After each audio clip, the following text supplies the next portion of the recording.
네, 김영환입니다. 사람은 누구나 욕심이 있습니다. 음식을 먹을 때도 맛있는 걸 먹을 때 욕심을 부리면서 열심히 먹죠. 언어를 배울 때도 좀 더 잘하면 좋겠다. 뭐 이런 욕심이 있습니다. 책을 읽을 때도 더 많은 책을 읽으면 좋겠다. 이런 욕심이 있죠. 제 아내가 제게 예전에 이런 말을 했습니다. 당신은 욕심이 좀 많은 것 같아요. 이런 이야기를 했습니다. 뭐 하면 이것도 하고 싶고 저것도 하고 싶고 욕심을 좀 많이 부리는 그런 편입니다.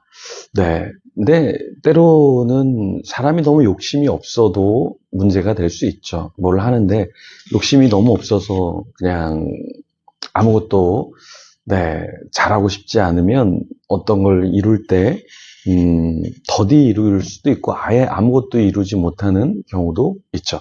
영적으로 조금 더 열심을 피우는 것, 그것도 나쁜 것은 아닙니다. 오늘 본문에는 두 여인이 서로 욕심을 부립니다. 어떤 욕심을 부리고 있을까요? 한번 본문을 통해서 같이 한번 살펴보겠습니다. 오늘은 창세기 30장 1절에서 13절까지의 말씀인데요. 먼저 1절에서 4절까지의 말씀 같이 읽어보겠습니다. 라헬이 자기가 야곱에게서 아들을 낳지 못함을 보고 그의 언니를 시기하여 야곱에게 이르되 내게 자식을 낳게 하라. 그렇지 아니하면 내가 죽겠노라. 야곱이 라헬에게 성을 내어 이르되 그대를 임신하지 못하게 하시는 이는 하나님이시니 내가 하나님을 대신하겠느냐. 라헬이 이르되 내 여종 비라에게로 들어가라. 그가 아들을 낳아 내 무릎에 두리니 그러면 나도 그로 말미암아 자식을 얻겠노라 하고 그의 시녀 비라를 남편에게 아내로 주매 야곱이 그에게로 들어갔더니 라헬은 왜 언니를 시기했죠?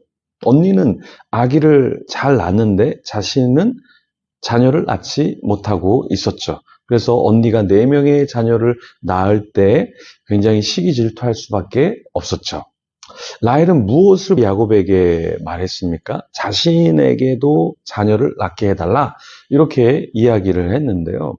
언니가 계속해서 많은 아이를 낳자 자기가 그렇게 하지 못하니까 이제는 뭐 시기 질투해서 죽어버리겠다 이렇게 이야기했습니다. 1절에 보면 라헬이 뭐뭐보다라는 표현을 쓰는데요.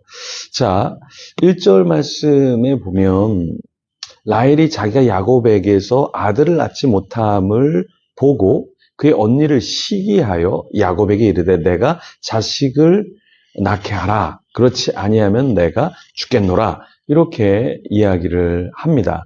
그러니까 라헬이 이제 보다라는 표현을 하는데요. 하나님이 보시는 것과 내가 보는 것과는 좀 차이가 사실 있죠. 라헬이 보다라는 표현, 얼마든지 보고 평가하고 비판할 수 있는데 하나님이 어떻게 보실까? 이걸 좀 생각을 했어야 되는데 라헬이 보면서 시기 질투를 했죠. 그래서 하나님께서 사실은 조금 뒤에 가면은 이제 자녀를 주실 텐데 이 라헬이 보면서 판단하기 시작하고 시기 질투하기 시작했다라는 것입니다. 때로 우리가 인간적인 눈으로 볼 때 왜 나는 사랑을 받지 못하는 것 같지? 왜 나는 뭔가 이루지 못하는 것 같지? 왜 나는 이것밖에 안 되지? 이렇게 여러 가지 생각을 우리가 할 수 있습니다. 그런데 야곱이 라헬에게 어떻게 반응하냐면 화를 냅니다. 임신하지 못하게 하는 게 내가 그렇게 하는 거냐? 아니면 하나님이 잠시 막으시는 거냐? 그래서 라헬에게 자신이 아니라 하나님이 그렇게 하고 있다. 그러면서 화를 낸다라는 거예요. 때로 우리는 내 능력이 부족해서 사람들이 나를 사랑하지 않아서 사람들이 나에게 이상한 시선을 비춰주고 또 나도 그렇게 평가받는다 이렇게 생각할 수 있습니다. 그런데 오늘 본문에 보면은 뭐라고 말씀하냐면 사실은 하나님이 그렇게 하셔야 한다. 때로는 하나님이 문을 열어주셔야 한다라는 것이죠. 맞습니다.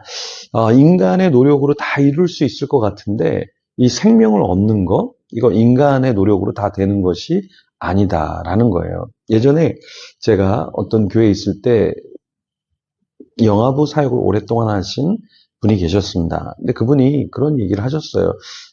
인공수정을 하던 시험관을 하던 그게 뭐 10번, 20번, 30번 하는 사람도 있는데 그렇게 한다고 되는 게 아니라 안 되는 사람도 많더라. 그래서 생명은 하나님께 달려있다. 이런 이야기를 하셨습니다. 맞습니다. 노력한다고 뭐 결혼이 쉽고 아기를 낳는 게 쉽고 노력한다고 성공하면 세상에 성공하지 못할 사람이 어디 있겠습니까?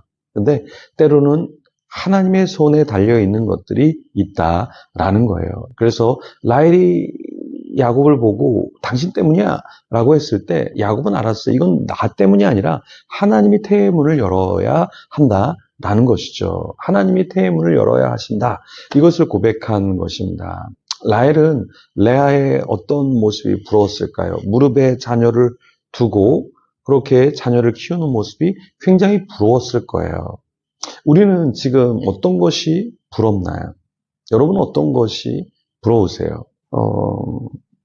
내가 내 힘으로 할 수 없을 때 그때 하나님 우리는 더 찾아야 되겠죠. 그래서 라헬도 이제 자기에게는 한계가 있구나 이것을 이제 알게 되었고 그러면서 시녀 비라를 야곱에게 줍니다. 그리고 비라가 임신을 하게 되죠. 단을 낳았습니다. 그때 단 이름의 뜻이 무엇이었죠? 억울함을 푸시려고 호소를 들으심이라는 의미가 담겨 있었죠. 라헬은 자신을 통해서는 안 됐지만 여종 비라를 통해서는 자녀를 낳게 되었어요. 그리고 둘째를 또 낳게 됐죠. 그 둘째가 누구였습니까? 납달리였죠. 납달리 이름의 뜻은 무엇입니까? 크게 경쟁하여 이겼다. 이제 내가 좀 이겼구나. 그것을 이제 알게 되었고 열등감을 조금 떨쳐버릴 수 있었죠. 그러면서 이제 레아는 또 자신의 출산이 멈춤을 보고 자신의 시녀 실바를 또 데려다가 야곱에게 주죠. 지금 보면 이 레아와 라헬 두 사람이 티격태격 계속해서 출산을 통해서 자신이 사랑받고 있고 무언가 이루고 있다는 것을 계속해서 보이려고 하는 모습을 우리는 볼 수 있습니다. 오늘날도 마찬가지입니다. 이 교회도 부흥을 통해서 혹은 재정을 통해서 혹은 어떤 영향력을 통해서 교회가 교회됨을 계속해서 보이려고 하는 모습이 없잖아 있습니다. 사업을 하는 사람도 마찬가지로 직장에서 일하는 사람도 마찬가지로 공부를 하는 사람도 마찬가지로 우리는 계속해서 무엇을 증명하려고 하냐면 나의 능력, 나의 존재, 나의 어떠한 나됨을 드러내기 위해서 우리는 아둥바둥하면서 살고 있다라는 거예요. 레아, 라헬 둘 다 출산을 통해서 사랑받고 있어. 나 이 정도 인간이야. 이 정도 존재야. 이렇게 드러내려고 했죠. 우리는 어떻습니까? 나 이렇게 성경 많이 읽는 사람이야. 나 이렇게 기도하는 사람이야. 봉사하는 사람이야. 나 이렇게 헌신하는 사람이야. 우리는 끊임없이 우리의 존재의 시험, 존재의 능력을 보여주려고 하죠. 사실은 그것이 주님이 원하시는 게 아니라 우리가 하나님이 하실 수 있습니다. 하나님이 해주셔야 합니다. 이것을 고백하는 것, 그것이 믿음이고 또 그렇게 고백되어질 때 제가 아닙니다. 하나님이 하셨습니다. 이것을 고백하는 저와 여러분이 되기를 소망합니다. 나의 능력과 나의 지식과 나의 자랑이 아니라 하나님이 하고 계십니다. 지금 아무것도 안 돼도 하나님이 하실 것입니다. 잠잠히 우리가 하나님 앞에서 그것을 목도하는 저와 여러분이 되기를 소망합니다. 우리 오늘 하루 또 평생의 삶이 하나님이 함께 하시고 역사하시는 삶이 되기를 갈망하면서 기도하며 하나님 앞에 나아가겠습니다.